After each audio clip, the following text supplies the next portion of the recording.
I'm Todd Wingspan, and welcome to your neighborhood real estate show. The hyperlocal real estate show where real estate professionals talk about the neighborhood you live in or the neighborhood you want to live in.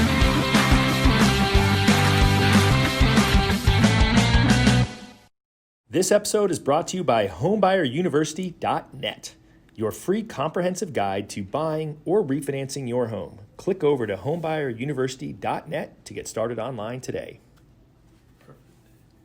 Hey everyone, I'm Todd Wingspan, and you're watching your neighborhood real estate show. I am so excited to have Tia Moore here. What's going on, Tia?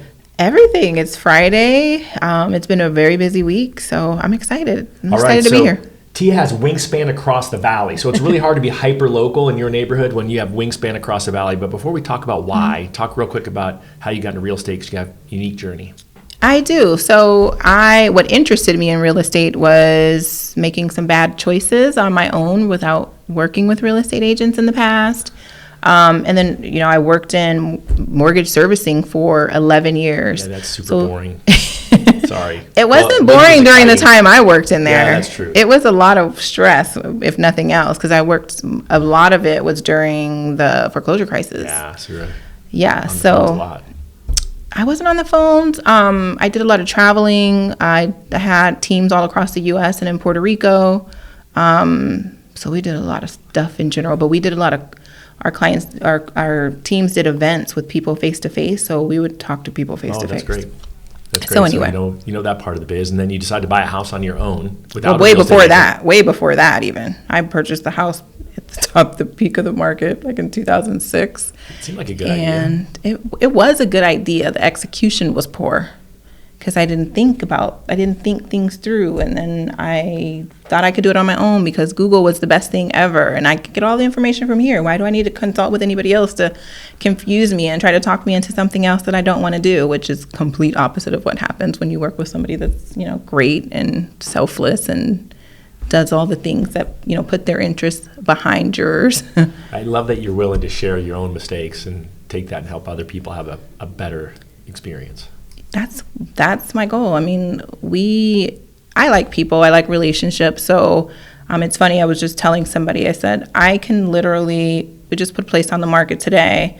And I said, I can literally track this listing back 6 relationships. Wow. And I was like, I had to meet this person, this person, this person, and this person before we were able to get this listing. And so relationships are really important because you never know who you're doing business with, and you always want to have a good reputation. So I want to make sure that we take care of our clients the way we would want to be taken care of. So I love that. And so you were in mortgage servicing, then what gave you this crazy idea to become a real estate agent? Honestly, I was just done. I was always curious about it, but I was a chicken. I was scared. I was like, oh my gosh, I won't have this paycheck. Yeah, that is a big decision. There's commission. And then I was just like, you know what? I'm done. I don't really want to say it, but I had this boss who was extremely annoying. Oh. So thank goodness for him, though, because he really motivated me to be done. Boss. He was so annoying and didn't know anything. I hope you are actually. He probably is. He's not listening right now, probably, but he's on my social media. But he was just really annoying and did not know a lot of things and was very just I don't think it was a good working relationship on his part. He just wasn't a good boss. And he didn't mean to be. It was just a quirk he had. So anyway, I appreciate him, though, because it really motivated me to say, you know what, I'm done with this. So I put a plan together, and I said, okay, this is how much money I need to have saved. This is when I want to do it, and I did it. And, it's interesting what happens when you put your mind to something, you can just do it. And I was like, oh, my gosh, why didn't I do this years ago? So I gave myself a 6-month goal. I accomplished it in 7, so slightly longer than I planned to, but I did it and got my real estate license. My second part to that was to leave my job, and I left my job by the time I said I would, and 7 years later, here I am. Here you are. So your company's NextView Real Estate? NextView Home Professionals. Thank you for correcting me, but nextviewre.com? Yes. All right, yep. There we go. Yep. And you also have the NextView podcast, so talk about that. Yeah, so NextView podcast is, it was one of those other things. I was interested in doing podcasts because I listen to them all the time. I'm in the car, I'm listening to a podcast. I'm working out, I'm listening to a podcast. And I thought, you know what, I can do this. I should do this. So I was having a conversation with my friend Yvonne Hunter. She's a home warranty person at Platinum Home Warranty. Oh, nice. And she was like, well, you should. She's like, I sponsor a podcast. You should come be a guest. And I was like, okay. So I went in the studio. I met all the people who did it. And I was like, okay, I'm going to do my own now. Awesome. And so that's what I started doing. And so our podcast is, it's kind of a hodgepodge. You know, we talk about life. We feature other business owners. And right now, our main focus is specifically on home buying, how to avoid mistakes when you're purchasing a home, which is very near and dear to my heart, as I mentioned before. So yourself. I know. And it's Next View Podcast. Next View Podcast. And we're on all the podcast platforms. That's so awesome. iTunes, Stitcher, Spotify, everything. Which is your favorite? Where to listen? Yeah, where do you listen? iTunes. It's the easiest place for me because it's right there. The app is purple app right on your phone. Yeah, just click it and there you go. I like the platform that Stitcher has. It's just, but iTunes. I have like 2 or 3 going at once, so I've got like, all the different ones. Do you? Oh, yeah. Wow. That's interesting. But Why iHeartRadio 2 or says 3? they're number one. Because oftentimes I'll be in the middle of one and I'll be at the grocery store. That's like my favorite prime time podcast listening. And I'll be like, I want to take notes. And so I'll pause that one and I'll say, all right, what am I going to listen to now? Interesting. Probably holds me up. I should probably just ignore the note thing. Yeah, maybe. Maybe. I don't know. But I like it. I don't know. There's not a bad thing to have a couple different going, though. I get it. It's kind of like read a few books at one time. I could kind of see that. And I do that. Do you do that, too? Oh, absolutely. People think I'm weird for that. Yeah, well, people know I'm weird, so I don't have to worry. Actually, people know I'm weird, too, and I don't really care that much. There we go. I don't care at all, That's actually. why we're going to get along so well. Yeah, there you go. I think, so I love your approach to it. Anything else about you and your team that we should cover before I jump into your wingspan across? Me and my team. Well, we have a small team, and that's by design. We work really well together. We get along, and we all know that our number one goal is to service our customers. So I have Fabi L and Samantha Battles that mean the world to me, both professionally and personally. It's, and I don't know, I'm just very grateful that they've chosen to entrust me and work with me in this journey we're all on. All right, so you said you have a wingspan across the valley. So give me some highlights of some places that you like to list and help buyers buy homes. Okay. Wingspan. Can we explain the wingspan across the valley thing? Go for it. So the reason I said I have a wingspan across the valley is because I just know people everywhere. When I first moved to Arizona, which is, I don't even want to say how long ago it was at this point. From Ohio, yes. I made it we didn't have like GPS in our phone. You didn't have like easy way to get around. And so we didn't even have like TomToms yet when I moved here. So it was a while ago. And I just wanted to learn my way around, and I did it the old-fashioned way. I would just say, tell me where you're located and give me cross streets and what's the best way to get there. And I would just, anywhere somebody was, I said, I wanted to drive there. And so I got the opportunity to learn the entire valley, and now I have friends all over the valley. That's awesome. But I have family in different parts of the valley, too. So I will drive anywhere because I spend a lot of time with my family. And so I'll drive anywhere, have relationships wherever, and there's so many different places that I enjoy. So I live in Chandler, so I love a lot of things about Chandler. I love downtown Chandler. Who doesn't? They're doing a lot of new improvements near the Chandler Mall area and that price corridor. So that's been awesome, very close in walking distance for me. I love this Central Phoenix area. It's probably right now my favorite place. There's so much growth. There's so much opportunity for improving certain areas, and I love this area. I do. Well, it made me laugh, and I don't think listeners understand that we're in the commercial space in the bottom of a residential tower, and you're like, oh, I sold a unit upstairs. I did. This is, and no joke, this is probably my favorite building as far as condo buildings in Phoenix. In the metro area. A condo in it. Maybe next time there's an open house, I'll have to go check one out. Yeah, I love it because there's a couple that I like down here, but I like one Lexington because it just has a really clean look. So, and some people might think it's sterile, but it just has a really clean look, very clean lines. You walk in, there is a person always at the front desk, 24 hours a day. And then, of course, the businesses here on the bottom level. I love that part because it gives you a nice feel because there's a yoga studio over there. There's like a smoothie place, if I'm not mistaken. And then there's us. So there's you guys, Fairway, which I've just learned you're here, which I love your space. I was telling Susie. But the condos, they range from anywhere. I want to say the smallest one is like maybe 800 square feet. That sounds about right. Small. And then there's some that are like, there's a few that are a couple 2,000 square feet or so, but the price ranges are, they start at in the threes, maybe high twos. I haven't looked recently. Threes, that's pretty. I was gonna say it's hard to find anything in twos. When I sold, it was in the twos, and then that penthouse is it at what 1.3 million or something? Yeah, at least. Yeah, so it's interesting. It is. Well, and I think it's kind of fun because I think that most people aren't comfortable selling all over because they haven't been all over, and it sounds like you have been. Yeah, I have been. I mean, we go to the West Valley. We have several listings coming up on the market over there. Fabi, one of the girls on my team, her husband is in the Air Force, so awesome. They have a lot of connections over at Luke. They used to live in the West Valley as well.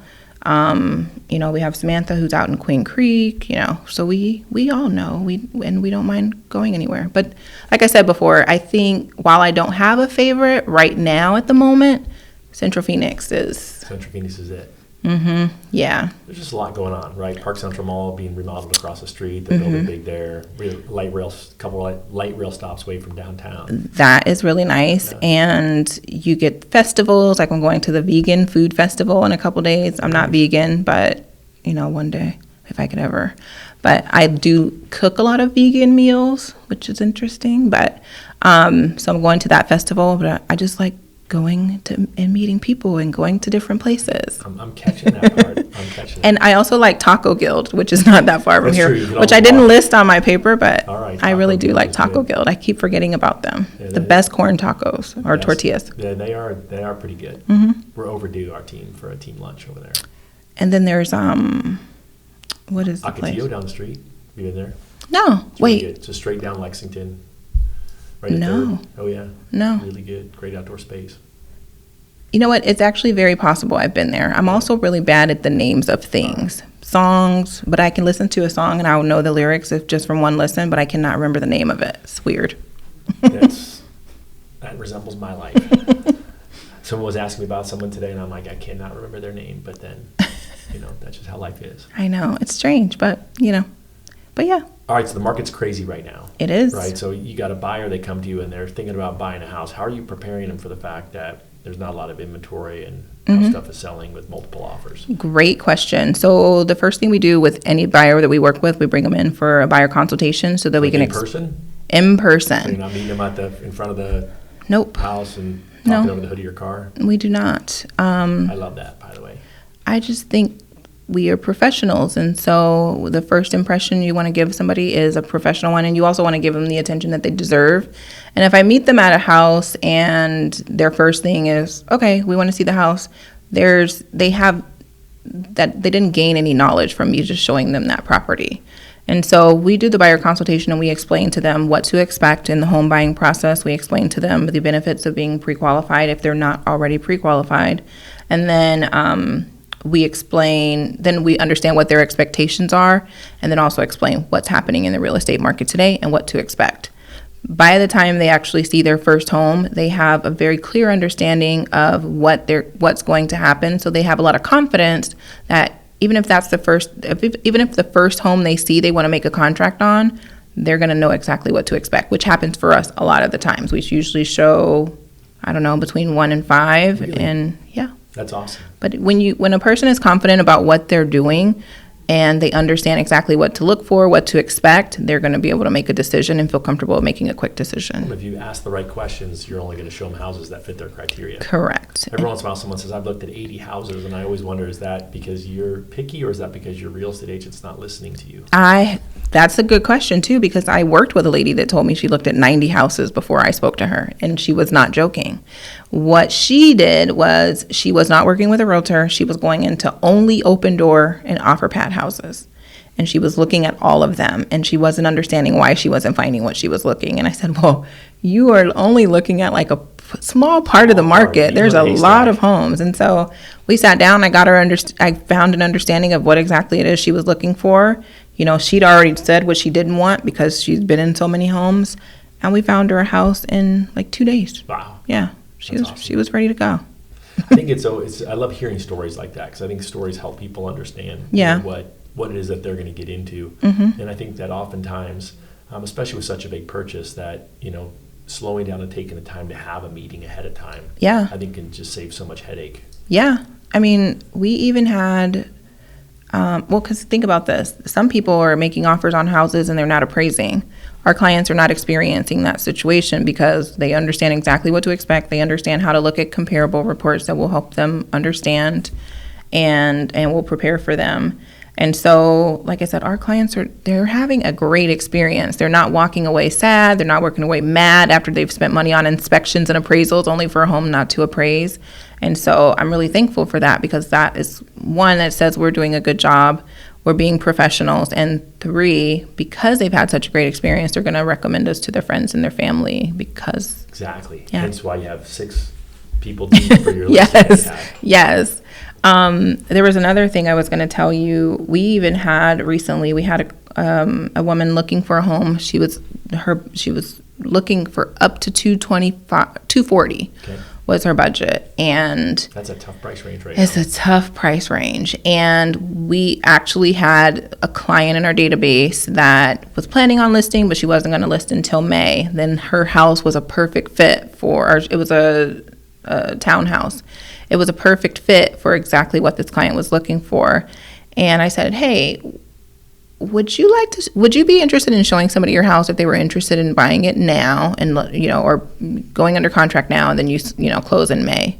And she said, absolutely. We took her to see the house, and of course the buyer loved it. It was actually a really good house, and it was only at $225. Perfect. So the nice thing is we were able to get in front of the market and circumvent some of the tough challenges that she probably would have had in that price point. So yeah, it's like a dream come true. It was a dream come true. All right, so talk about that listing side. I mean, people feel like now they can just put a sign in front of the house that's going to sell. What's interesting is that person actually came to us because she was originally interested in Open Door. She was going to sell her house to Open Door, but after meeting with us and seeing exactly where the market was, what the benefits were with listing with an agent and how fast the market is going, she actually decided to go ahead and go with us. So that's why we were able to have that listing in our back pocket. But, homes are selling fast, but if it's not in good condition and if it's not priced right and presented well to the market, then it's not going to just sell at the blink of an eye. So we explain that to people. Well, so 2 things I want to go down 2 different paths so I don't forget. One is can you just tell people what Open Door is in case they've never heard of it when you're saying, hey, they were going to go that route? Yeah, so Open Door is what we call an iBuyer. So it's a buyer that is taking information through the internet, and they'll make an offer on your property sight unseen. Sometimes that comes with significant discounts for them in order to purchase your home. But they can do it. They come in later, they inspect it, and they may or may not come back with additional repairs that they want to make, and they'll give you a bottom line price. So in many cases, you pay more than what you would pay to put it on the market. Right. I think that's what people feel like, the initial that it's going to be easy and I'll make more money, but they end up netting less is what I hear oftentimes. Yes. A lot of people, we had a listing consultation last Saturday, and she had gotten an offer from Open Door, and she said, oh yeah, they offered us $310. Well, they didn't offer her $310. They offered her $310 plus they were charging 8% in fees. So she didn't realize what her bottom line would be after she paid her mortgage. So what she wanted to do is purchase another home, but she actually didn't have enough if she went that 8% route. So after we explained to her, we showed her the net difference, she decided that she was going to go a different direction with her offer. And the moral of the story is that talk to a real estate professional like yourself. Talk to a real estate professional. And to be honest with you, sometimes Open Door, I'm not sending everybody to Open Door, but sometimes Open Door is a good solution for some people. Yeah. But you should talk, like you were saying, talk to a real estate professional so they can at least give you every single option. So my team is an Open Door partner. So they refer us clients that maybe it doesn't fit within their model, or that the offer just doesn't work for that particular buyer. And they also consult with us on pricing and how to price homes and things like that too. The best of both worlds. Mm-hmm. Yeah. All right. And then you talked about listings being in the right condition and presented the right way. So what does that look like when a client comes to you and you list their home? So when we list their home, so on our initial listing consultation, assuming the client decides to list with us, we'll go and we'll walk the house and we'll say, okay, how we live in a house is completely different than how we sell a house. And so we'll go through a list, and we provide them a checklist of what items to get done before they go on the market. Some homes are as simple as decluttering, or depersonalizing, so boxing things up, so getting a head start on your moving process, getting a head start on your packing, but putting things away that is going to take the attention away from the house. So, for example, we have one client that's an interior designer, and interior designers, they have great eyes and they typically have great homes. However, it's not going to be the average home for a person. It can be overwhelming for the average buyer. And so we had to go through with that particular homeowner and say, these are the things you need to take away so that people can focus on the house and not your actual design choices. And said, no, it's hard for you because you want to show it off. It's really hard. You want to show it off, but this is what we have to do. So that's what we did. On the same token, though, I'm going to go back to the buyer thing, but there's a point with the listing. We had the same interior designer. She was under contract to purchase a home.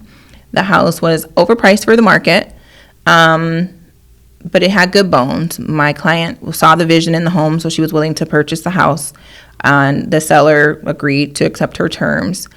The problem occurred when we did the inspection, and there were some hidden things that we couldn't see with the naked eye. And the seller was unwilling to buy it because she thought the market is hot, you will buy it, even though her house had been on the market for 150 days. Whatever. It's hard to do that in this market. Yes. So she said, there's no way you'll walk away. So she declined to make any repairs. Keep in mind, the 5-year-old house had water damage, just things that you don't find in newer homes. And she said, I'm not fixing anything. And she didn't think the buyer would walk. The buyer walked and went and bought something else.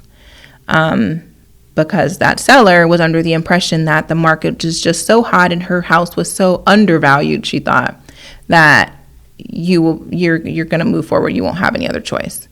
And we didn't. We walked away. The buyer walked away. She went and actually purchased a new build. It was a spec that it just fell out of contract.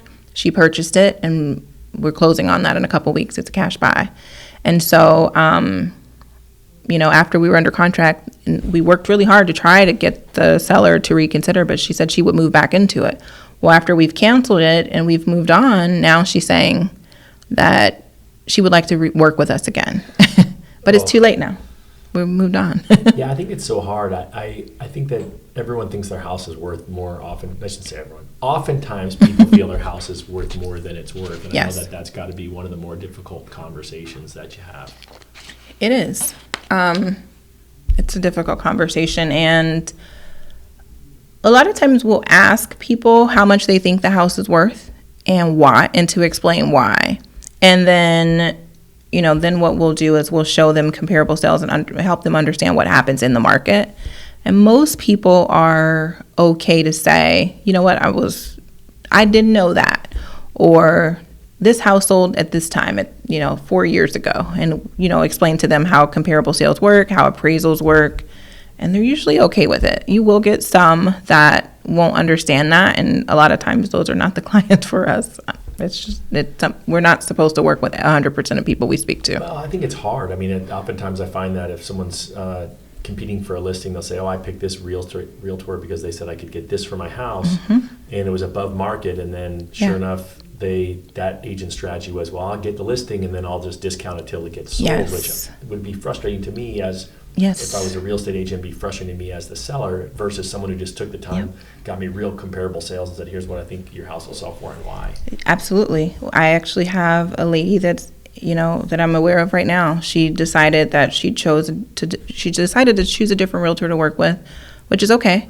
And I asked her, I said, can you tell me? It's okay. They have the choice. Yes. Sometimes people like to learn the hard way. But I said, well, can you tell me what made you, hire this person over next few home professionals? And she said, quite frankly, it came down to what I'm going to net on the house. She believes the house is worth more than what you think it's worth. And she's going to take a discount. She's going to give me a discount on the listing fee. And I said, okay. How much is she going to list it for? And it's way out there. So That was about 100 days ago. I looked it up about 3 days ago. It's still on the market. And she had sent me a text, hey, how much did you say my house was worth? And I just said, here's the information that I emailed you when we met. But the house is still on the market. It's sitting there and is not being sold. And they've completely remodeled it. I mean, there's some things, but I'm going to be honest with people right up front because I want somebody to be honest with me. And I'm not going to deceive somebody to get them to give me a listing, to list with me, and then, price reduce them to death later on. It's just not my style. I like to work with people that are happy, both buyers and sellers, and they're happy with my work. That makes everybody's job way more difficult when you go in that way. And that's just integrity. It is. Right? Absolutely. It is. Well, and I think also after 100 days, people are wondering what's wrong with the house because That they know too. it's a hot market. Mm-hmm. Yeah. I mean, there's a lot of issues with that particular house. I mean, it was 2 doors down from some undesirable features in the neighborhood. That's the best way I can put that. It's just not the most desirable. Some things going on a couple doors down, and it is an up and coming neighborhood, but they stopped way too far. Like there's weeds all over in the listing photos. Like why wouldn't we prepare the lawn before we put the house on the market? So both the seller and the agent dropped the ball on that, in my opinion. And I'm gonna put that on the seller because even when I met with her, I told her what to do. Yeah. So. Also, that discount's probably not going to pay off too well. It's not going to pay off at all. And I try to explain that to people for sure. Somebody can give you a discount, but are you discounting yourself too? Because 9 times out of 10, what happens with that is, they're not able to negotiate well on their client's behalf either. They weren't able to negotiate well for their own fee. How can you negotiate to the best price for me when I'm selling my home? That's such a good point. Mm-hmm. Such a good point. And people ask, I mean, we listed a house and the guys are like, well, you got to give us a discount on that fee. And I said, Matt, this is my fee.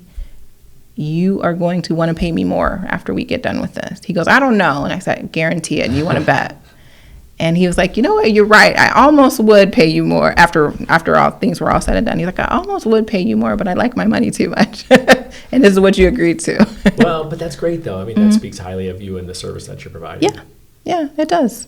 So, I mean, if like I said, we're not meant to work with all clients, but the right ones will appreciate our work ethic. They'll appreciate that we come with a high level of integrity, and they'll work with us. And the ones that are not, and they don't value that, they won't. They'll go somewhere else, and they'll learn the hard way. Absolutely. Learn from the same mistakes you learned from Yes. that got you into real estate in the first place. Yeah, which was horrible because I never even spoke to a realtor. I just had all these preconceived notions. Yeah, they're all jerks. I didn't think anyone was a jerk. Keep in mind I was 21 too, so I was very young when I purchased my first home. But to be perfectly honest, what was happening is I knew a lot of people that got their real estate during the boom, got their real estate license, and they would have somebody sign them in. They would just go sign somebody in at a new build and then collect the commission. So my perception was that's what they did. In addition to that, my grandmother, this was when I was very young, so I don't even know the full story, but she had a really bad experience with the real estate agent. And so my understanding, bless you, that's okay. My understanding was just, it was limited, and I did not take the time to do research other than what I wanted to do. And also, I just knew that I was a great negotiator. What else? I have high interest in youth sports, particularly girls. Oh, awesome. Yeah, so we recently sponsored Team Blackout to go to, they actually went, this was before Kobe Bryant, but they went to the Mamba Sports Academy. Oh, cool. And they got to compete in a tournament there. That was very cool at Christmas time. And so one of the things that one of the parents said, she was like, it's at Christmas time, and this tournament just came up. It's a great opportunity, but it's Christmas time. The budgets are tight. And so, we were able to sponsor that team, which was really really cool for us to do and see them. I think they came in second. But the experience that they had and the time that they had, it was a good thing. So I'm really thankful that our team was in the position to be able to do that. But we love helping out. We try to keep our charitable contributions within. I'm passionate about 5 million different things, but what we try to do is keep our clients in mind and things like that. So kind of like you did on your questionnaire, we ask them what's important. We have conversations. What are you dealing with right now? What are you working on? What are some things how can we be helpful? That sort of thing. So that way, we can actually see our contributions go to work versus just kind of putting it out there and not really knowing. We actually get to touch it and see the actual impact. So, youth sports has been a big one, and I like kids. I have 9 nieces and nephews, and I'm very involved with them. I don't have any children of my own, but I'm very involved with my nieces and nephews, and I would do anything for them. And so it's good. Aunt. I'm pretty cool. I have no doubt. If you adopt any more, just let me know. I'm taking some to paintball in about a week. All right. I have a nephew who turned 13 today, so That'll be exciting. He has to go paintball. I told him I will not buy you things, but if you want to experience something, I'm your girl. Oh, I love that. So that's what they wanted to do. They wanted to go paintballing. And that's what we're doing. Well, I hope you guys got the insight into Tia Moore. I think that you guys should listen to the Next View podcast. Yes. And go to nextviewre.com to reach out. We'll put all the links down in the show notes. Awesome. I so enjoyed our time together. Hope you guys enjoyed it as much as I did. I'm Todd Bookspan, Tia Moore, your neighborhood real estate show. We'll see you on the next episode. Thank you. This episode is brought to you by homebuyeruniversity.net, your free comprehensive guide to buying or refinancing your home. Click over to homebuyeruniversity.net to get started online today.